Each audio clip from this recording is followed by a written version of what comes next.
ഞാൻ പറയുന്ന ഒരു കാര്യം നിങ്ങൾ ആരെങ്കിലും നിങ്ങളുടെ വീടിനകത്ത് കയറി നിന്നിട്ട് ഇന്ന് ചെയ്താൽ, നിന്റെ വീടിനകത്ത് വാടക തരാതെ താമസിക്കണ ഇബിലീസ് തൻ്റെ മക്കളോട് പറയും, ഇന്ന് ഈ വീട്ടിൽ താമസിക്കാൻ പറ്റൂല, വേറെ ഏതെങ്കിലും വീട്ടിലേക്ക് പോകാമെന്ന് പറയും. അള്ളാഹു ഈമാൻ നൽകുമാറാകട്ടെ. പോനെ ഇറക്കി വിടണോ? ഇറക്കി വിടണോ? ഉറക്കപ്പറ വേണോ? ഇൻഷാ അല്ലാഹ് ചെയ്യുവോ? വീട്ടിൽ കയറിയിരിക്കുന്ന ശൈത്താനെ പിന്നെ ഇറക്കാം. നമ്മുടെ ശരീരത്ത് കൂടിയിരിക്കുന്ന ശൈത്താനെ ആദ്യം ഇറക്കണ്ടേ?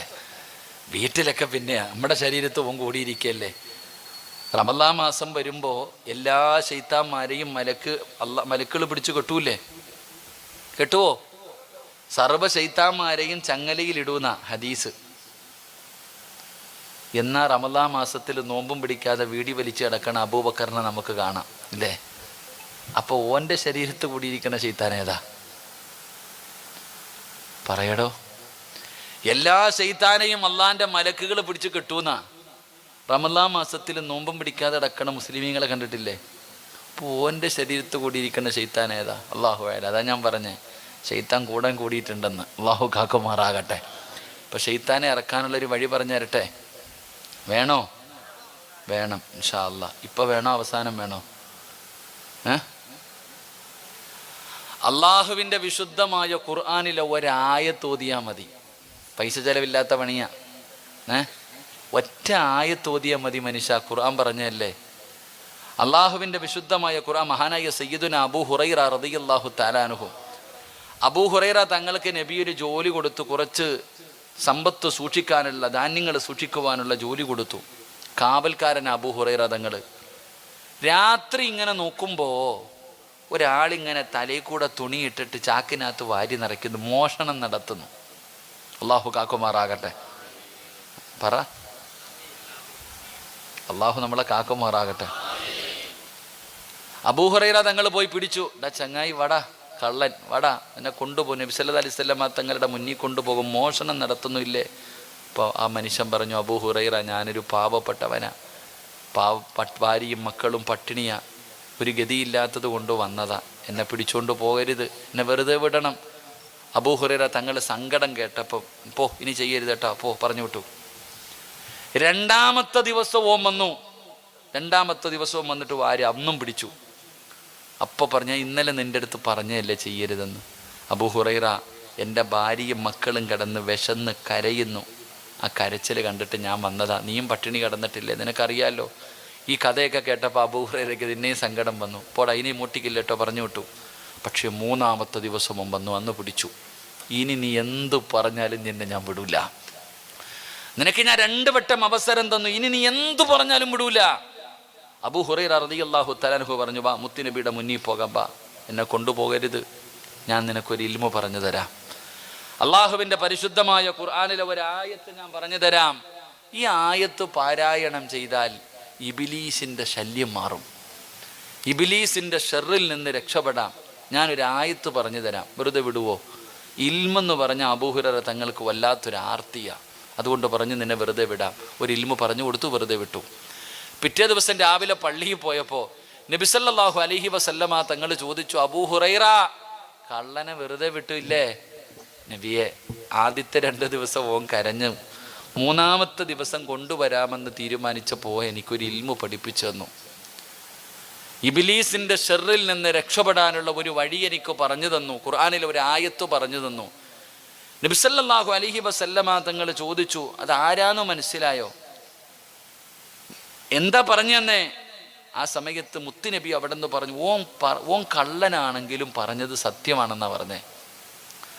ഓൻ കള്ളനാണെങ്കിലും അവൻ പറഞ്ഞത് സത്യമാ. ശൈത്താന്റെ ഷെറിൽ നിന്ന് രക്ഷപ്പെടാനുള്ള വഴി ആയത്തിൽ കുർസി പാരായണം ചെയ്താൽ മതി എന്ന് നബിയുനാ റസൂലുള്ളാഹി. ഖുർആനിലെ ആയത്തിൽ കുർസി പാരായണം ചെയ്താൽ, നിങ്ങൾ ആരെങ്കിലും ഇന്ന് വീടിൻ്റെ അകത്ത് കയറി നിന്നിട്ട് ആയത്തിൽ കുർസി പാരായണം ചെയ്ത ശൈത്താൻ തൻ്റെ മക്കളോട് പറയും, ജാവോ, ഇന്ന് പറ്റത്തില്ല, അടുത്ത വീട് നോക്കിക്കോ, ഇറങ്ങി ഓടും. അള്ളാഹു ഈമാൻ നൽകുമാറാകട്ടെ. ഇതാരാ പറഞ്ഞേ? അബൂ ഹുറൈറ തങ്ങളോട് ചോദിച്ചു, ഓൻ ആരാന്നറിയാവോ? അറിയില്ല നബിയെ, അത് സാക്ഷാൽ ഇബ്ലീസ് ആയിരുന്നു എന്ന് നബിയുനാ റസൂലുള്ളാഹി. ഇതാരാ പറഞ്ഞു കൊടുത്തേ? പറയടോ. ഓനെ പൂട്ടാനുള്ള പൂട്ട് ആര് പറഞ്ഞു കൊടുത്തു? ഇബ്ലീസ് തന്നെ പറഞ്ഞു കൊടുത്തു. അപ്പോൾ ഇന്ന് വീട്ടിൽ പോയിട്ട് എന്ത് ചെയ്യണം? എന്ത് ചെയ്യണം? ആയത്തുൽ കുർസി പാരായണം ചെയ്യണം. ചെയ്താൽ ആര് പുറത്തു പോകും? ഇബ്ലീസ് പുറത്തു പോകും. അള്ളാഹു ഈമാൻ നൽകുമാറാകട്ടെ. എൻ്റെ പ്രിയമുള്ള സഹോദരങ്ങളെ, സഹോദരിമാരെ, അള്ളാഹുവിൻ്റെ മലക്കുകളുടെ ദുആ കിട്ടുന്ന വിഭാഗമാരാ. അള്ളാഹുവിൻ്റെ മലക്കുകൾക്ക് പരിചയമുള്ള, അള്ളാഹുവിൻ്റെ മലക്കുകൾ പടച്ചവനെ മഹാനായ മുഖറബുൽ അംലാക്ക് മലക്ക് ജിബ്രീൽ അലൈഹിസ്സലാം മുതൽ പടച്ചവനെ അള്ളാഹുവിൻ്റെ മലക്കുകളുടെ എണ്ണം നമുക്കറിയില്ലല്ലോ. അള്ളാഹുവിൻ്റെ മലക്കുകളുടെ എണ്ണം അള്ളാഹുവിനല്ലാതെ പ്രപഞ്ചത്തിൽ ഒരാൾക്കും അറിയില്ലല്ലോ. ആ മലക്കുകളുടെ ദുആ കിട്ടുന്ന മഹത്തുക്കളാരാ? ആ ഭാഗ്യവാന്മാരാരെന്നറിയുമോ? മഹാനായ ആദരവായ പ്രവാചകൻ നബി മുഹമ്മദ് മുസ്തഫ സ്വല്ലല്ലാഹു അലൈഹി വസല്ലമ തങ്ങൾ അവിടെന്ന് പറയുകയാ, അള്ളാഹുവിൻ്റെ മലക്കുകളുടെ ദുആ കിട്ടുന്ന ആ മലക്കുകളെ പടച്ചവനോട് നമുക്ക് വേണ്ടി ശഫാഅത്ത് ചെയ്യുന്ന ആ ഭാഗ്യവാന്മാരാരെന്നറിയുമോ? അള്ളാഹുവിൻ്റെ വിശുദ്ധമായ ഖുർആൻ അവിടെന്ന് പറയുകയാണ്, അള്ളാഹുവിൻ്റെ പരിശുദ്ധമായ ഖുർആൻ അവിടെന്ന് പറയുകയാ. അവരാരെന്നറിയുമോ? അള്ളാഹുവിൻ്റെ മലക്കുകളുടെ ദുആ കിട്ടുന്ന ഒന്നാമത്തെ വിഭാഗമാരാ. അല്ലദീന യഹ്മിലൂനൽ അർശ വമൻ ഹൗലഹു യുസബ്ബിഹൂന ബിഹംദി റബ്ബിഹിം വയുമിനൂന ബിഹി വയസ്തഗ്ഫിറൂന ലില്ലദീന ആമനൂ റബ്ബനാ വസിഅത കുല്ല ശൈഇൻ റഹ്മാ വഇൽമൻ ഫഗ്ഫിർ ലില്ലദീന താബൂ വത്തബഉ സബീലക വഖിഹിം അദാബൽ ജഹീം റബ്ബനാ وأدخلهم الجنات عدن التي وعدتهم ومن صلح من آبائهم وأزواجهم وذرياتهم إنك أنت العزيز الحكيم. അള്ളാഹുവിൻ്റെ വിശുദ്ധമായ ഖുർആൻ പറയുകയാണ്, അള്ളാഹുവിൻ്റെ കോടാനുകോടി മലക്കുകളുണ്ടല്ലോ. ആ മലക്കുകളിൽ അള്ളാഹുവിൻ്റെ അർശിന്റെ താഴ്ഭാഗത്ത് നിൽക്കുന്ന മലക്കുകളിൽ ഏറ്റവും കൂടുതൽ പദവിയുള്ളവരാണ് അള്ളാഹുവിൻ്റെ അർശിന്റെ ചുറ്റുഭാഗത്തുള്ള മലക്കുകള്. ആ മലക്കുകൾ അവിടുന്ന് ദുആ ചെയ്യുകയാ. ആ മലക്കുകൾ അവിടുന്ന് ദുആ ചെയ്യുകയാ. ആർക്ക് വേണ്ടിയാണ് ആ മലക്കുകൾ ദുആ ചെയ്യുന്നത്? ആർക്ക് വേണ്ടിയാണ് ആ മലക്ക് ദുആ ചെയ്യുന്നതെന്നറിയുമോ? പടച്ചവനെ ഖുർആൻ ഓതിയവനല്ല, നിസ്കരിച്ചവന് വേണ്ടി മാത്രമല്ല, സദഖ കൊടുത്തവന് വേണ്ടി മാത്രമല്ല, നന്മകൾ ചെയ്യുന്നവന് വേണ്ടി മാത്രമല്ല. അള്ളാഹുവിൻ്റെ പരിശുദ്ധമായ ഖുർആൻ പറയുന്നു, അള്ളാഹുവിൻ്റെ അർശിന്റെ ഭാഗത്ത് നിൽക്കുന്ന വിവിഐപികളായ മലക്കുകൾ അള്ളാഹുവിനോട് ദുആ ചെയ്യുകയാണ്. ആർക്ക് വേണ്ടിയാണ് ദുആ ചെയ്യതെന്നറിയുമോ? ഈ സദസ്സിലിരിക്കുന്നവരെ, ഞാനും നിങ്ങളും ജീവിതത്തിൽ തെറ്റ് ചെയ്തവരാ. ഞാനും നിങ്ങളും ജീവിതത്തിൽ പാപം ചെയ്തവരാണ്. പാപം ചെയ്യാത്ത ഒരു മനുഷ്യനുമില്ലല്ലോ. എല്ലാവരും പാപം ചെയ്യുന്നവരാണ്. കുല്ലു ബനി ആദമ ഖത്താഉൻ വ ഖൈറുൽ ഖത്താഈന അത്തവ്വാബൂ. അള്ളാഹുവിന്റെ പ്രവാചകൻ അവിടെന്ന് പറഞ്ഞു, ആദമിന്റെ സന്തതികൾ മുഴുവനും തെറ്റ് ചെയ്യുന്നവരാ. ആദമിന്റെ മക്കൾ മുഴുവനും തെറ്റ് ചെയ്യുന്നവരാണ്. തെറ്റ് ചെയ്യാത്ത മഅസൂമീങ്ങളായവരാരും ഇവിടെ ഇരിപ്പില്ലല്ലോ. എല്ലാവരും തെറ്റ് ചെയ്യുന്നവരാണ്. എങ്കിലും തെറ്റു ചെയ്യുന്നവരിൽ ഏറ്റവും നല്ലവനാരെന്നറിയുമോ? ആ ചെയ്തു പോയ തെറ്റ് അള്ളാഹുവിന്റെ മുന്നിൽ ഏറ്റുപറയുന്നവനാ. എന്റെ പ്രിയപ്പെട്ടവരെ, പരിശുദ്ധമായ ശഅബാനിന്റെ രാത്രിയിലാണല്ലോ അള്ളാഹുവേ ജീവിതത്തിൽ ചെയ്തു പോയ പാപങ്ങൾ മുഴുവനും പടച്ച റബ്ബിന്റെ മുന്നിൽ ഏറ്റുപറഞ്ഞാൽ, പടച്ച റബ്ബേ, ഞാൻ എന്റെ ജീവിതത്തിൽ തെറ്റുവന്നു പോയി തമ്പുരാനെ എന്ന് പറഞ്ഞുകൊണ്ട് നിന്റെ ജീവിതത്തിൽ ചെയ്ത ഒരു പാപം നീ അള്ളാഹുവിനോട് ഏറ്റുപറഞ്ഞാൽ, അള്ളാഹുവിന്റെ അർശിന്റെ ഭാഗത്ത് നിൽക്കുന്ന മലക്കുകൾ പറയുകയാ, അള്ളാഹുവേ, ഈ മനുഷ്യനെ നീ പുറത്തെടുക്കണേ അല്ലാ.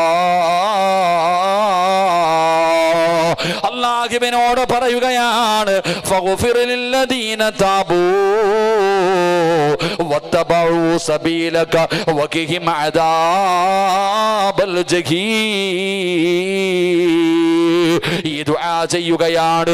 ജീവിതത്തിൽ പറ്റിപ്പോയ ഒരു തെറ്റ് പടച്ച റബ്ബിന്റെ മുന്നിൽ ഏറ്റു പറഞ്ഞുകൊണ്ട് നീ തൗബ ചെയ്താൽ അല്ലാഹുവിന്റെ മലക്കുകൾ അല്ലാഹുവിനോട് പറയുകയാ, പുറത്തു കൊടുക്കണേ തമ്പുരാനെ, പുറത്തു കൊടുക്കണേ തമ്പുരാന്, ഈ പെണ്ണിന്റെ പാപം പൊറുക്കണേ തമ്പുരാന്, ഇവളോട് കരുണ കാണിക്കണേ തമ്പുരാന്, ഇവളെ നീ പരിഗണിക്കണേ തമ്പുരാന്, കണ്ടില്ലെന്ന് നടിക്കല്ലേ തമ്പുരാന്.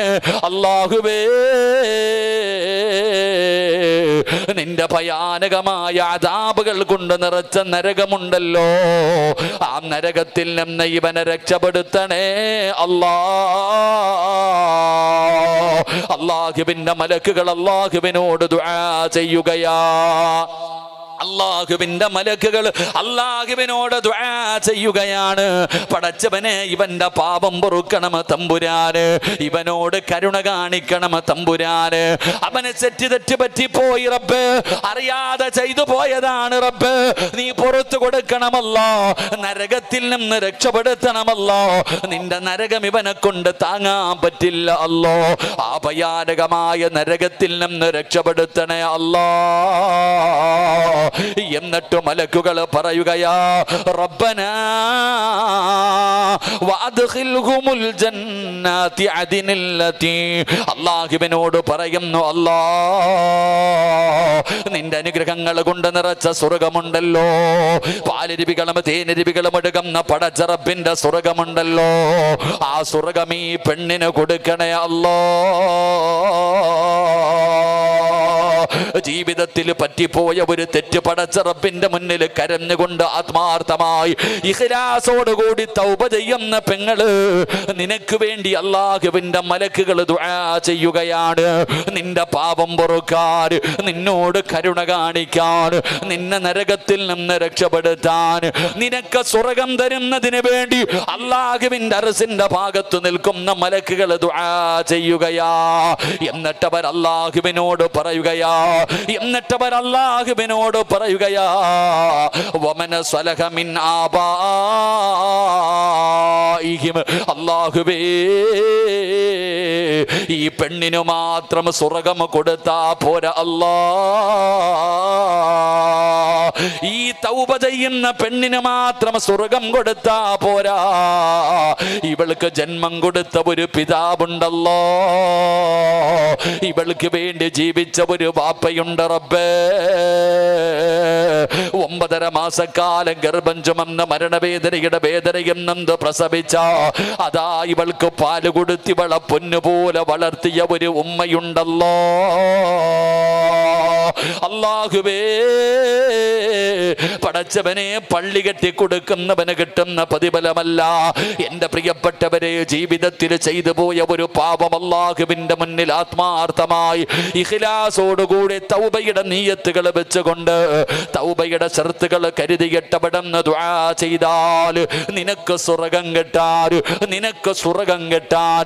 പടച്ചവനെ, നിന്റെ ഉപ്പയ്ക്കും നിന്റെ ഉമ്മയ്ക്കും സ്വർഗം കൊടുക്കാൻ അല്ലാഹുവോട് പറയുകയാ, ഇവളുടെ ഉപ്പയ്ക്കും നീ സ്വർഗം കൊടുക്കണം തമ്പുരാന്, ഇവളുടെ ഉമ്മയ്ക്കും നീ സ്വർഗം കൊടുക്കണം തമ്പുരാന്.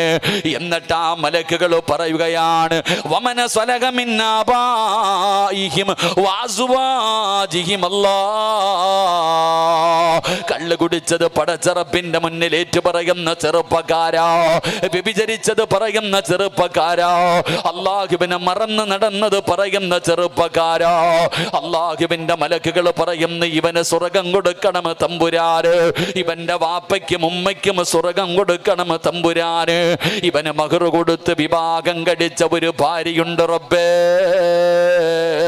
ഇവന്റെ ദുഃഖത്തിലും ഇവന്റെ സന്തോഷത്തിലും കൂടെ നിൽക്കുന്നവളാ. അതുകൊണ്ട് വമന സ്വലഹ മിൻ ആബാഇഹിം വഅസ്വാജിഹിം, ഇവന്റെ ഭാര്യയ്ക്കും സ്വർഗം കൊടുക്കണം തമ്പുരാന്, ഇവളുടെ ഭർത്താവിനും സ്വർഗം കൊടുക്കണം തമ്പുരാന്. എന്നിട്ടും മലക്കുകൾ അല്ലാഹുവോട് പറയുകയാ, വമന സ്വലഹ മിൻ ആബാഇഹിം വഅസ്വാജിഹിം വദുരിയാതിഹിം. പടച്ചവനെ, ഇവന്റെ മക്കളുണ്ടല്ലോ, ഇവന്റെ മക്കൾക്കും നീ സ്വർഗം കൊടുക്കണേ അല്ലാ. ഈ സദസ്സിൽ ഒരുമിച്ച് കൂടിയവരോട് പറയുകയാണ്, നിന്റെ ജീവിതത്തിൽ നീ ചെയ്ത ഒരു പാപം അല്ലാഹുവിന്റെ മുന്നിൽ ഏറ്റു പറഞ്ഞാൽ നീ രക്ഷപ്പെടുകയാണ്, നിന്റെ ബാപ്പ രക്ഷപ്പെടുകയാണ്, നിന്റെ ഉമ്മ രക്ഷപ്പെടുകയാണ്, നിന്റെ ഭാര്യ രക്ഷപ്പെടുകയാണ്, നിന്റെ മക്കള് രക്ഷപ്പെടുകയാണ്. കുടുംബസമേതം അല്ലാഹുവിന്റെ സ്വർഗത്തിലേക്ക് കടത്തിവിടാ മലക്കുകൾ അല്ലാഹുവിനോട് ദുആ ചെയ്യുമെന്ന് അല്ലാഹുവിന്റെ വിശുദ്ധ ഖുർആൻ. അല്ലാഹുവിന്റെ പരിശുദ്ധമായ ഖുർആൻ പറയുന്നു, ജീവിതത്തിൽ ചെയ്തു പോയ ഒരു പാപം അല്ലാഹുവിന്റെ മുന്നിൽ ഏറ്റുപറഞ്ഞാൽ നീ രക്ഷപ്പെടും, നിന്റെ മാതാപിതാക്കൾ രക്ഷപ്പെടും, നിന്റെ ഭാര്യ സന്താനങ്ങൾ രക്ഷപ്പെടും. നിങ്ങൾക്കെല്ലാവർക്കും സ്വർഗം കിട്ടുന്നതിന് വേണ്ടി അള്ളാഹുവിനോട് മലക്കുകൾ ദുആ ചെയ്യുമെന്ന് അള്ളാഹുവിൻ്റെ പരിശുദ്ധ ഖുർആൻ. അള്ളാഹു നമുക്ക് ഈമാൻ നൽകുമാറാകട്ടെ, അള്ളാഹു നമുക്ക് ഈമാൻ നൽകുമാറാകട്ടെ. എൻ്റെ പ്രിയപ്പെട്ടവരെ, പള്ളി കെട്ടിക്കൊടുക്കുന്നവൻ്റെ പ്രതിഫലമല്ല ഞാൻ പറഞ്ഞത്. നീ കള്ളു കുടിച്ചത്, നീ വ്യഭിചരിച്ചത്, നീ പലിശ തിന്നത്, നീ നിസ്കരിക്കാത്തത്, നീ തോന്നിവാസിയെ പോലെ നടന്നത്, ഇതൊക്കെ റബ്ബിൻ്റെ മുന്നിൽ അള്ളാഹുവേ പറ്റിപ്പോയി റഹ്മാനെ നീ എനിക്ക് പുറത്തു തരണേ എന്ന് പറയുന്ന മനുഷ്യന് കിട്ടുന്ന പ്രതിഫലം. ഇത്രയും വലിയ ഒരു പ്രതിഫലം അള്ളാഹു നമുക്ക് തരാമെന്ന് പറയുന്നു. എന്നാലും നമ്മൾ തൗബ ചെയ്യത്തില്ല. ഈ ഫാങ്ക് ഇറങ്ങുമോ? ഇപ്പോൾ ഫാങ്ക് ഇറങ്ങുവാണോ? ഇത്തിരി കാറ്റൊന്നും ഇല്ലെന്ന് തോന്നില്ലേ. ഇവിടെ ഈ അവസ്ഥയാണെങ്കിൽ പരലോകത്ത് എന്തവസ്ഥയാണ്? അള്ളാഹു നമ്മളെ കാക്കുമാറാകട്ടെ. ചൂടുണ്ടോ? ഇല്ലേ? ഇതെന്ത് ചൂട് കാക്ക? കാറ്റിതൊന്നും വേണ്ടപ്പാ. ഈ കാറ്റിലൊന്നും യാതൊരു കാര്യമില്ല. കാറ്റ് വരാൻ പോകുന്നത് അവിടെയാണ്. അവിടെയെന്ന് പറഞ്ഞാൽ ഒരു ചാണ് മുകളിൽ ഇങ്ങനെ സൂര്യൻ നിൽക്കുന്ന അവിടെ പിന്നെ പടച്ചോനിങ്ങനെ തലച്ചോറ് തിളച്ചുരുകും. അള്ളാഹു നമ്മളെ കാക്കുമാറാകട്ടെ. എൻ്റെ പ്രിയപ്പെട്ടവരാണെങ്കിൽ ഉടുപ്പിൻ്റെ ബട്ടൺസൊക്കെ ഊരാം, വേണേ അങ്ങോട്ടും ഇങ്ങോട്ടൊക്കെ ഒന്ന് നടക്കാം. അവിടെ എന്ന് പറഞ്ഞാൽ പിന്നെ ഉടുപ്പ് തന്നെ ഇല്ല. അവിടെയാണെങ്കിൽ ഉടുപ്പോ വസ്ത്രം ഒന്നുമില്ല, ചെമ്പിൻ്റെ തറയിൽ ഇങ്ങനെ നിൽക്കും. ആ വെച്ചിരിക്കണ കാലൊന്ന് അനക്കണമെങ്കിൽ അള്ള തന്നെ തീരുമാനിക്കണതാ. നരകമൊന്നും അല്ലടോ ശിക്ഷ. നരകത്തെക്കുറിച്ചല്ലേ നമുക്ക് പേടി. നിങ്ങൾ ഹദീസ് എടുത്ത് നോക്ക്. നബി സല്ലല്ലാഹു അലൈഹി വസല്ലമ തങ്ങൾ പറയുന്ന, നാളെ പരലോകത്ത് നിൽക്കുമ്പോൾ നരകവാസികൾ പറയുമെന്ന, അള്ളാഹുവെ നരകമെങ്കിൽ നരകം ഇവിടെ വേണ്ടെന്നാ പറഞ്ഞേ. ഇവിടെ നിൽക്കാൻ വയ്യെന്നാ പറയണേ, പരലോകത്ത് നിൽക്കാൻ വയ്യെന്ന്. അല്ലെ, ഈ തിളച്ച എണ്ണയിൽ നിന്ന് എരുതിയിലേക്ക് ചാടുന്ന പോലെ അവരപ്പോഴും പറയുന്നത്, പടച്ചോനെ ഇവിടെ നിൽക്കാൻ വയ്യ, നരകമെങ്കിൽ നരകം എങ്ങോട്ടാണെങ്കിൽ ഇവിടെ നിന്ന് വിട്ടാൽ മതി എന്ന് ജനങ്ങൾ പറയുമെന്ന് നബിയുനാ റസൂലുള്ളാഹി. അത്രയും ഭയാനകമായ ദിവസമാ പരലോകം. അള്ളാഹു നമ്മുടെ പരലോകം നന്നാക്കി തരുമാറാകട്ടെ. എൻ്റെ പ്രിയപ്പെട്ടവരെ, ജീവിതത്തിൽ ചെയ്ത ഒരു പാപം അള്ളാഹുവിൻ്റെ മുന്നിൽ ഏറ്റു പറയാൻ നമുക്ക് മടിയ വൈരാഗ്യം. അള്ളാഹിനോട് പറയാൻ പോലെ എനിക്ക് നിങ്ങൾക്കും വല്ലാത്ത മടി. എടാ, തെറ്റ് ചെയ്യാത്ത ആരും ഈ ലോകത്തില്ല. അള്ളാഹിൻ്റെ റസൂൽ സല്ലല്ലാഹു അലൈഹി വസല്ലമ തങ്ങൾ പറഞ്ഞു, ആദമിൻ്റെ മക്കൾ മുഴുവനും തെറ്റ് ചെയ്യുന്നവരാ. ഈ താടിയും തഴപ്പൊക്കെ എല്ലാം തെറ്റ് ചെയ്യുന്നവരായി. ചെയ്യാത്ത ആരുമില്ല. മലക്കുകളൊന്നും അല്ലല്ലോ നമ്മൾ, മഅസൂമിങ്ങൾ അല്ലെങ്കിൽ പ്രവാചകന്മാരല്ലല്ലോ നമ്മളെല്ലാവരും ജീവിതത്തിൽ തെറ്റ് ചെയ്യുന്നവരാ. ഈ തെറ്റ് ചെയ്യുന്നവരിൽ ഏറ്റവും നല്ലവനാരാ? അതിലും നല്ലവനുണ്ട്. പാപം ചെയ്യുന്നവരിൽ ഏറ്റവും നല്ലവൻ അവൻ ചെയ്തു പോയ തെറ്റ് അള്ളാഹുവിൻ്റെ മുന്നിൽ ഏറ്റുപറയുന്നവനാണെന്ന് നബിയുനാ റസൂലുള്ളാഹി സ്വല്ലല്ലാഹു അലൈഹി വസല്ലം. അള്ളാഹിൻ്റെ മുന്നിൽ പറയണം, ചെയ്തെങ്കിൽ പറയണം. നബി സല്ലല്ലാഹു അലൈഹി വസല്ലമ തങ്ങളുടെ മുന്നിൽ ഒരു ചെറുപ്പക്കാരൻ കടന്നു വന്നിട്ട് പറഞ്ഞു, യാ റസൂലല്ലാഹ്, അള്ളാഹിൻ്റെ നബിയേ സല്ലല്ലാഹു അലൈഹി വസല്ലം, പ്രവാചകരെ, ഞാനൊരു തെറ്റ് ചെയ്തു, അള്ളാഹിനോട് പശ്ചാത്തപിച്ചു മടങ്ങി. പിറ്റേ ദിവസം ഞാൻ ചെയ്തു, എന്ത് ചെയ്യണം? ഉദാഹരണം പറഞ്ഞാൽ, കള്ള് കുടിക്കുന്ന ഒരു ചെറുപ്പക്കാരൻ അള്ളാഹുടെ മുന്നിൽ വന്നിട്ട്, കള്ളല്ല ഇപ്പം കഞ്ചാവല്ലേ, കള്ളൊക്കെ പോയില്ലേ, അതൊന്നും കിട്ടാൻ തന്നെ ഇല്ല ഇപ്പം എല്ലാം കഞ്ചാവും അല്ല, ഇപ്പോൾ വേറെ എന്തൊക്കെയോ സാധനങ്ങളാണ് ഇപ്പം. അത് പിള്ളേർക്കേ അറിയത്തുള്ളൂ. എടാ, കഞ്ചാവ് അടിക്കുന്ന ഒരു മനുഷ്യൻ അള്ളാഹുവിൻ്റെ മുന്നിൽ പറഞ്ഞു, പടച്ചോനെ കഞ്ചാവ് വലിച്ചു റബ്ബേ, നീ എനിക്ക് പുറത്തു തരണേ അല്ല, ഇനി ഒരിക്കലും ചെയ്യില്ല അല്ല. തൗബ ചെയ്തു. പിറ്റേ ദിവസം വീട്ടിലിരുത്തം വന്നിട്ട് പറയാ, അളിയ വാളിയ പൈസ ഒന്നും തരണ്ട, എന്നാടാ വലിയടാ, കൊണ്ട് ഫ്രീ ആയിട്ട് കൊടുത്തു. വലിച്ചു. എന്ത് ചെയ്യണം? തൗബ ചെയ്യണം. വീണ്ടും പോയി അള്ളാഹിനോട് പറയണം, ഫ്രീ ആയിട്ട് കിട്ടി പടച്ചവനെ, വലിച്ചു റഹ്മാനെ, നീ എനിക്ക് പുറത്തു തരണേ അല്ല. പിറ്റേ ദിവസം നിൽക്കുമ്പോൾ അടുത്തൊരുത്തം കൊണ്ടുവരുന്നു, വാളിയ എന്നാ പൈസ ഒന്നും വേണ്ട, അടിച്ചോടാ, ഫ്രീ ആടാ, വാടാ, ഇന്നടിയടാ, ഇത് അടിച്ച് ഇത് വലിച്ചു നോക്കടാ, പുതിയ ഐറ്റം വാടാ, വലിയടാ. അതും വലിച്ചു. എന്ത് ചെയ്യണം? വൈകിട്ട് അള്ളാഹ് അടുത്ത് പോയി പറയണം, പടച്ചവനെ തെറ്റ് ചെയ്ത് റബ്ബേ നീ പുറത്തു തരണേ അള്ളാഹ്. പിന്നെ എന്ത് ചെയ്യണം? പിറ്റേ ദിവസം വീണ്ടും വലിച്ചു, പിന്നെയും പോയി തൗബ ചെയ്യണം. എടാ പിന്നെയും വലിച്ചു, എന്ത് ചെയ്യണം? തൗബ ചെയ്യണം. നബി സല്ലല്ലാഹു അലൈഹി വസല്ലമ തങ്ങളോട് ഈ ചെറുപ്പക്കാരൻ ചോദിച്ചു, നബിയെ ഏതുവരെ തൗബ ചെയ്യണം? ഏതുവരെ തൗബ ചെയ്യണം? റസൂലുള്ളാഹി സ്വല്ലല്ലാഹു അലൈഹി വസല്ലമ തങ്ങൾ പറഞ്ഞു, ഇബിലീസിന് മനസ്സിലാവണം ഇവനെ കൊണ്ട് കഞ്ചാവ് വലിപ്പിച്ചിട്ട് കാര്യമില്ലെന്ന്. ഇബിലീസിന് തന്നെ മനസ്സിലാകണം ഇനി ഇവനെ കൊണ്ട് കഞ്ചാവ് വലിപ്പിച്ചിട്ട് ഒരു കാര്യമില്ല, ഇവൻ വലിക്കും തൗബ ചെയ്യും, വലിക്കും തൗബ ചെയ്യും. അപ്പൊ അതിനെ ഇബിലീസ് തോറ്റുപോകുന്നത് വരെ നീ തൗബ ചെയ്യണമെന്ന് നബി മുഹമ്മദ് മുസ്തഫ. എടാ ഇബിലീസിന് തന്നെ തോന്നണം ഇവനെ കൊണ്ട് തെറ്റ് ചെയ്യിപ്പിച്ചിട്ട് കാര്യമില്ല, കാരണം ഇവൻ അങ്ങനെ. എൻ്റെ മനസ്സ് തൗബയെ ഇബിലീസിന് വല്ലാത്ത പേടിയാ സഹോദര. തൗബ ചെയ്യുന്നത് ഇബിലീസിന് വല്ലാത്ത പേടിയാ. മഹാനായ പ്രവാചകൻ സ്വല്ലല്ലാഹു അലൈഹി വസല്ലമ തങ്ങൾ പറയുന്നു, ഒരിക്കൽ പള്ളിക്കകത്ത് പോയപ്പോൾ പള്ളിക്കകത്ത് കടന്നുറങ്ങുന്ന ഒരാളുടെ അടുത്ത് ഇബിലീസ് പോയിട്ട് വിളിക്കുന്നു, എടാ അനിയ എഴുന്നേറ്റ് തഹജ്ജുദ് നിസ്കരിക്കടാ.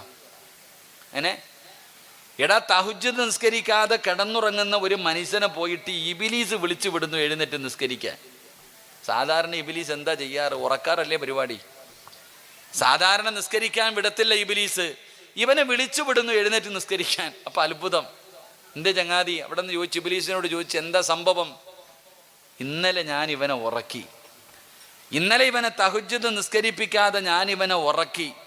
ആ ഉറക്കിയതിൻ്റെ പേരിൽ രാവിലെ മുതൽ രാത്രി വരെ നിസ്കാരവും തൗബ ചെയ്യലും മാത്രമാ, കരച്ചലും വിളിയും മാത്രം. അവൻ രാവിലെ മുതൽ വൈകുന്നേരം വരെ ഇന്നലെ ഒരുപാട് നിസ്കരിച്ചു, ഒരുപാട് അല്ലാഹുവിൻ്റെ മുന്നിൽ പൊട്ടിക്കരഞ്ഞ് തൗബ ചെയ്തു.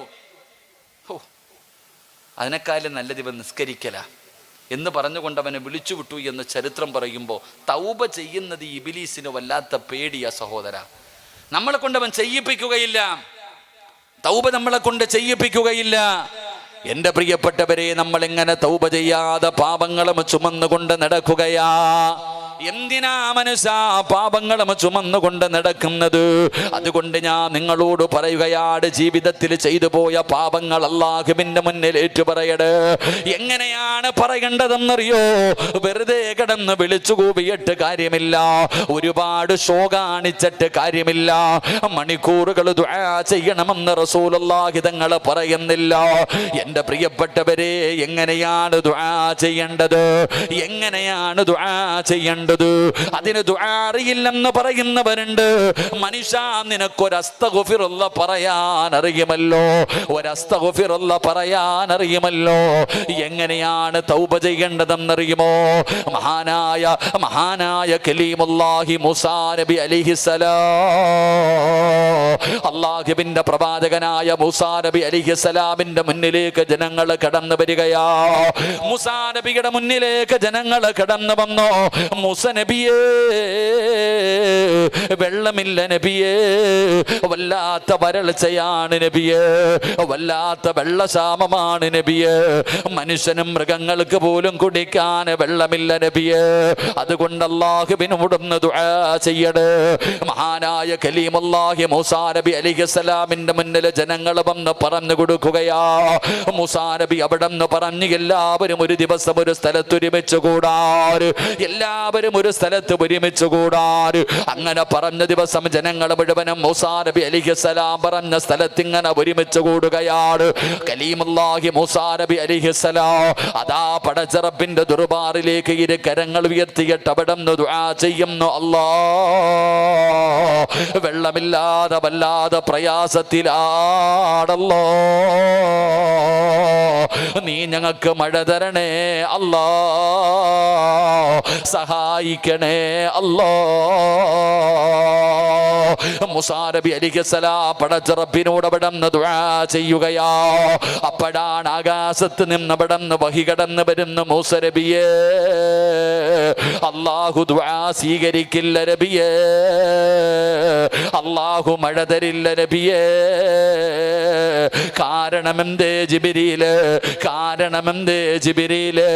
അവിടെ നിന്ന് പറഞ്ഞു കൊടുക്കുന്ന മൂസാ നബി അലൈഹിസ്സലാമിനോട് പറഞ്ഞു കൊടുക്കുകയാ, അങ്ങയുടെ മുന്നിലിരിക്കുന്ന ജനങ്ങളുണ്ടല്ലോ, അങ്ങയുടെ മുന്നിലിരിക്കുന്ന ജനങ്ങളുണ്ടല്ലോ, ആ ജനങ്ങളുടെ നടുവില് 40 വർഷക്കാലമായിട്ട് അല്ലാഹുവിനെ മറന്ന് നടക്കുന്ന ധിക്കാര ധിക്കാരിയായ ഒരു മനുഷ്യനുണ്ട്. അവൻ 40 കൊല്ലമായിട്ട് അള്ളാഹുവിനെ മറന്നു നടക്കുന്നവനാ, അള്ളാഹുവിനോട് നന്ദി കേട് കാണിക്കുന്നവനാ. അവൻ എഴുന്നേറ്റ് പോകാതെ മഴ പെയ്യൂല, അവൻ എഴുന്നേറ്റ് പോകാതെ മഴ പെയ്യൂല. പടച്ചവനെ, മൂസാ നബി അലൈഹിസ്സലാം അവിടുന്ന് ചിന്തിക്കുന്നു, അല്ലാ ആരാ അല്ലാ, ആരാ അല്ലാ. 70,000-ഓളം വരുന്ന ജനങ്ങൾ ഇങ്ങനെ മുന്നിലിരിക്കുകയാ. ചരിത്രം പറയുകയാണ്, 70,000-ഓളം വരുന്ന ജനസാഗരം ഇങ്ങനെ മുന്നിലിരിക്കുകയാണ്. മൂസാ നബി അവിടെ നിന്ന് വിളിച്ചു പറഞ്ഞു, ജനങ്ങളെ, 40 കൊല്ലമായിട്ട് അല്ലാഹുവിനെ മറന്നു നടക്കുന്ന ഒരു ധിക്കാരിയായ മനുഷ്യൻ ഇവിടെ ഇരിപ്പുണ്ട്. അവൻ എഴുന്നേറ്റ് പോകാതെ മഴ പെയ്യൂല, അവൻ എഴുന്നേറ്റ് പോകാതെ മഴ പെയ്യൂല. ആരായാലും എഴുന്നേറ്റ് പോകണേ. മൂസാ നബി അലൈഹിസ്സലാം അവിടെ നിന്ന് വിളിച്ചു പറയുമ്പോ ജനങ്ങൾ പരസ്പരം നോക്കുന്നു, ആരാ അല്ലാ. അല്ലാഹുവിനെ മറന്നു നടക്കുന്ന ഈ മോശക്കാരനായ മനുഷ്യരാരാ, ആരാട് എഴുന്നേക്കുന്നതെന്ന് ജനങ്ങൾ മുഴുവനും പരസ്പരം ഇങ്ങനെ നോക്കുമ്പോ 40 കൊല്ലമായി പടച്ച റബ്ബിനെ മറന്നു നടക്കുന്ന മനുഷ്യനാ മജ്‌ലിസിൽ ഇരിപ്പുണ്ട്. അവന് ചിന്തിക്കുന്നു, അല്ലാഹുവേ, ഇത് എന്നെ കുറിച്ചാണല്ലോ പറയുന്നത്, ഇത് എന്നെ കുറിച്ചാണല്ലോ പറയുന്നത്. ഞാനിവിടെ നിന്ന് എഴുന്നേറ്റ് പോയാൽ നാണം കെടുമല്ലോ അല്ലാ. എല്ലാവരും എന്നെ അറിയുമല്ലോ അല്ലാ. എഴുന്നേറ്റ് പോകാതെ ഇരുന്നാൽ മഴ റബ്ബ് തരില്ലല്ലോ അല്ലാ. എന്നെ കുറിച്ചാണല്ലോ അല്ലാഹുവേ മൂസാ നബി പറയുന്നത്. ഞാൻ അത്രയും വലിയ പാപിയാണോ, ഞാൻ അത്രയും വലിയ മോശക്കാരനാണോ? ആ മനുഷ്യൻ അവിടെ നിന്ന് ചിന്തിക്കുകയാണ്. ആ 70,000-ഓളം വരുന്ന ജനങ്ങളുടെ നടുവില് ആ മനുഷ്യൻ തന്റെ മുഖമങ്ങ് താഴ്ത്തി വെക്കുകയാണ്. തന്റെ കാൽമുട്ടിന്റെ മുകളിലേക്ക് ആ മുഖമങ്ങ് താഴ്ത്തി വെച്ചിട്ട് ആ മനുഷ്യൻ അല്ലാഹുവോട് പറയുന്നു, അല്ലാ, ചെയ്തു പോയത് മുഴുവനും പാപമാണല്ലാ, നന്ദി കേടാണല്ലാ. എങ്ങനെയാണ് തൗബ ചെയ്യേണ്ടതെന്ന് പോലും എനിക്കറിയില്ല അല്ലാ. അല്ലാഹുവേ, ചെയ്തത് മുഴുവനും തെറ്റാണ് റബ്ബേ, ഇനി ഒരിക്കലും ചെയ്യില്ല അല്ലാ. ആ മനുഷ്യൻ തന്റെ അടുത്തിരിക്കുന്നവരെ പോലും കേൾക്കാത്ത രീതിയിൽ ഒറ്റയ്ക്ക് തലതാഴ്ത്തി പിടിച്ചിട്ട് അല്ലാഹുവോട് പറയുകയാ, 40 കൊല്ലം ചെയ്തത് മുഴുവനും പാപമാണ് റബ്ബേ, ഇനി ഒരിക്കലും ചെയ്യില്ല അല്ലാ, ഇനി ഒരിക്കലും ചെയ്യില്ല അല്ലാ. ഇനി നിന്നെ അനുസരിച്ച് ജീവിക്കും പടച്ചവര്, ഈ നിമിഷം വരെയുള്ളത് മുഴുവനും നീ എനിക്ക് പുറത്തു തരണം തമ്പുരാനെ. എന്നിട്ട് ആ മനുഷ്യൻ പറയുന്നു, നാഥാ, എന്റെ തൗബ സ്വീകരിച്ചാൽ മഴ തരണേ അല്ലാ, മഴ തരണേ അല്ലാ. ആ മനുഷ്യൻ അവിടുന്ന് ദുആ ചെയ്യുകയാണ്. അല്പസമയം കഴിയുമ്പോ ആകാശത്ത് മഴയുടെ കാർമേഘം കടന്നു വരികയാ, മഴയുടെ അടയാളം കാണുകയാണ്. ജനങ്ങൾ മുഴുവനും സന്തോഷം കൊണ്ട് തുള്ളിച്ചാടുകയാണ്. മഴ വരുന്നല്ലോ പടച്ചവനെ, മഴ വരുന്നല്ലോ പടച്ചവരെ. എല്ലാവരും സന്തോഷത്തോടെ 4 ഭാഗത്തേക്ക് ഓടുമ്പോ മൂസാ നബി ചിന്തിക്കുന്നു, റബ്ബേ, ആരും ഇവിടെ നിന്ന് എഴുന്നേറ്റ് പോയില്ലല്ലോ, പിന്നെ എങ്ങനെയാ പടച്ചവനെ മഴ പെയ്യുന്നത്? അപ്പോഴാണ് ജിബ്രീൽ എന്ന് പറയുന്ന മലക്ക് പറയുന്ന, മൂസാ നബിയേ, ആ 40 വർഷക്കാലം അല്ലാഹുവിനെ മറന്നു നടന്ന മനുഷ്യനുണ്ടല്ലോ, അവൻ അല്ലാഹുവിനോട് ഈ സദസ്സിലിരുന്ന് തൗബ ചെയ്തപ്പോ ആ സന്തോഷത്തിൽ അല്ലാഹു മഴ കൊടുത്തതാണ് നബിയേ. എൻ്റെ പ്രിയപ്പെട്ടവരെ, തൗബ ചെയ്യുന്നത് അല്ലാഹുവിന് അത്രയും ഇഷ്ടമുള്ള കാര്യമാ. തൗബ ചെയ്യുന്നത് പടച്ച റബ്ബിന് വല്ലാത്ത ഇഷ്ടമുള്ള കാര്യമാ, ഇബ്ലീസിന് ഇഷ്ടമില്ലാത്ത കാര്യമാ. അതുകൊണ്ട് ജീവിതത്തിൽ പാപം ചെയ്യാത്ത ഒരാളുമില്ലല്ലോ. തഴമ്പുള്ള താടിയുള്ള ഫർദയും ഹിജാബും ധരിച്ച് നടക്കുന്ന പെങ്ങള്, നിന്റെ യഥാർത്ഥ സ്വഭാവം എന്താണെന്ന് നിനക്കും അല്ലാഹുവിനുമല്ലേ അറിയോ? ഈ കാണുന്നതൊന്നുമല്ലല്ലോ, ഈ ഇട്ടിരിക്കുന്നതൊന്നുമല്ലല്ലോ, ഈ പ്രസംഗിക്കുന്നതൊന്നുമല്ലല്ലോ. എൻ്റെ യഥാർത്ഥ സ്വഭാവം എന്താണെന്ന് എനിക്കും അല്ലാഹുവിനുമല്ലേ അറിയോ? അതുകൊണ്ട് എൻ്റെ പ്രിയപ്പെട്ടവരോട് പറയുന്നു, പാപം ചുമക്കല്ല്, പാപം ചുമന്നുകൊണ്ട് നടക്കല്ല്. ചെയ്തു പോയ പാപമല്ലാ കിടന്നുറങ്ങുന്നതിന് മുമ്പ് പടച്ച റബ്ബിന്റെ മുന്നിൽ ഏറ്റുപറഞ്ഞ് തൗബ ചെയ്തിട്ട് വേണം കിടക്കാൻ. ഒരസ്തഗ്ഫിറുള്ള എങ്കിലും പറയടേ, ഒരസ്തഗ്ഫിറുള്ള എങ്കിലും പറയടേ. അല്ലാതെ നിങ്ങൾ കിടക്കല്ല്. എൻ്റെ പ്രിയപ്പെട്ടവരെ, തൗബ ചെയ്താ കിട്ടുന്ന പ്രതിഫലം എന്തെന്നറിയുമോ? ഇന്ന് ഈ മജ്‌ലിസിലിരുന്ന് കൊണ്ട് അവസാനം അല്ലാഹുവിന്റെ മുന്നിൽ ചെയ്തു പോയ പാപങ്ങൾ മുഴുവനും പടച്ച റബ്ബിന്റെ മുന്നിൽ ഏറ്റുപറയുകയാ, അല്ലാഹുവിന്റെ മുന്നിൽ തൗബ ചെയ്യുകയാണ്. ജീവിതത്തിൽ ചെയ്തത് ഓരോന്നും ഓരോന്നും എണ്ണി എണ്ണി പറയുകയാ. പാപങ്ങൾ ഓരോ എണ്ണി നീ കരയേണ്ടതാ. വിജനസ്ഥലം മതി നേറ്റവും പറ്റുന്നതാ. നീ ചെയ്ത തെറ്റിൻ്റെ ആഴമോർത്തിട്ടുണ്ടടാ നടി, നിറയട്ട മണ്ണാൽ നിന്റെ മുഴുവൻ തലമുടി. ഇത് കണ്ട് റബ്ബിന് അലിവ് തോന്നണോ? പടിവാതിലൊഴിയാതെവിടെയും നീ കരയണേ. ഓരോന്നും അല്ലാഹുവിന്റെ മുന്നിൽ എണ്ണി എണ്ണി പറയണേ. ഏതു പാപമാണെങ്കിലും പടച്ചവനോട് പറയണം, ചെയ്തു പോയി തമ്പുരാന്, പുറത്തു തരണം തമ്പുരാന്, അംഗീകരിക്കുന്ന തമ്പുരാന്. ഓരോന്നും അല്ലാഹുവിന്റെ മുന്നിൽ എണ്ണി എണ്ണി പറയണം. വെറുതെ പറഞ്ഞാ പോരാ, വെറുതെ പറഞ്ഞാ പോരാ. പൊറുക്കന്റെ പാപം സയ്യിദി വെറുക്കാതെ, പൊറുക്കുന്നവനാരുണ്ട് നീ അല്ലാതെ. ഇഹലോക ആർഭാടങ്ങൾ എന്നെ വലച്ചതാ, നഫ്സെന്ന ഉന്തി തള്ളിവിട്ടു ചതിച്ചതാ. അല്ലാതെ ധിക്കരിച്ചല്ല റബ്ബേ നിന്നെ, അതുകൊണ്ട് ആട്ടരുതിലാഹേ എന്നെ. അല്ലാഹുവിനോട് പറയണം, ഈ പ്രപഞ്ചത്തിൽ നിന്നെക്കാളും ആരുമില്ല. ഈ ലോകത്ത് പാപം പൊറുക്കുന്നവനെ പോലെ നിന്നെക്കാളും ഒരാളും ഈ ലോകത്തില്ല തമ്പുരാന്. അല്ലാഹുവേ, പറ്റിപ്പോയതാ അല്ലാ, നഫ്സ് ചതിച്ചതാ അല്ലാ, ദുനിയാവ് പഴപ്പിച്ചതാ അല്ലാ, ഇബ്ലീസ് വഞ്ചിച്ചതാ അല്ലാ. അല്ലാതെ ധിക്കാരത്തോടുകൂടി ചെയ്തതല്ല. എന്ത് ചെയ്താലും അല്ലാ നീ കാണുന്നുണ്ടെന്ന് എനിക്കറിയാമല്ല. എന്നിട്ടും ഞാൻ ചെയ്തത് നീ കണ്ടാൽ എനിക്കൊരു ചുക്കുമില്ലെന്ന് പറഞ്ഞിട്ടല്ല. അല്ലാ നീ കാണുന്നെന്ന് എനിക്കറിയാ. എന്നിട്ട് ഞാൻ കള്ളു കുടിച്ചു, എന്നിട്ട് ഞാൻ വ്യഭിചരിച്ചു, എന്നിട്ട് ഞാൻ പലിശ കച്ചവടം നടത്തി, എന്നിട്ട് നിസ്കരിക്കാതെ നടന്നു. അല്ലാ ഇതൊക്കെ ധിക്കാരം കൊണ്ട് ചെയ്തതല്ല റബ്ബേ, പറ്റിപ്പോയതാ അല്ലാ. റബ്ബിനോട് ഏറ്റുപറഞ്ഞിട്ട് ഇവിടന്ന് പിരിയുകയാ. ഇന്നിവിടന്ന് ദുആ കഴിഞ്ഞ് പിരിയുകയാണ്. പടച്ചവനെ, നാളെ രാവിലെ പള്ളിയിൽ നിന്ന് വിളിച്ചു പറയുകയാ, ഇന്നാ ലില്ലാഹി വ ഇന്നാ ഇലൈഹി റാജിഊൻ. നീ മരിച്ചുപോയെന്ന് പറയുന്ന വാർത്തയാണ് നാളെ രാവിലെ എല്ലാവരും കേൾക്കുന്നത്. റബ്ബേ, ഇവിടെന്ന് തൗബ ചെയ്തിട്ട് പോകുന്നവന്റെ പ്രതിഫലം പറയാ. ഇന്നിവിടെന്ന് തെറ്റ് ചെയ്തു പോയത് അള്ളാഹുവിന്റെ മുന്നിലേറ്റ് പറഞ്ഞിട്ട് വീട്ടിലേക്ക് പോകുന്ന നിന്റെ പ്രതിഫലമാ പറയുന്നത്. നാളെ രാവിലെ പള്ളിയിൽ നിന്ന് വിളിച്ചു പറഞ്ഞു, കുടുംബക്കാര് മുഴുവനും വീട്ടിലേക്ക് കടന്നു വന്നു. ടാർപ്പ വലിച്ചു കെട്ടി കസേരയെടുത്തിട്ടു. അവസാനം ചൂടുവെള്ളം തയ്യാറായി.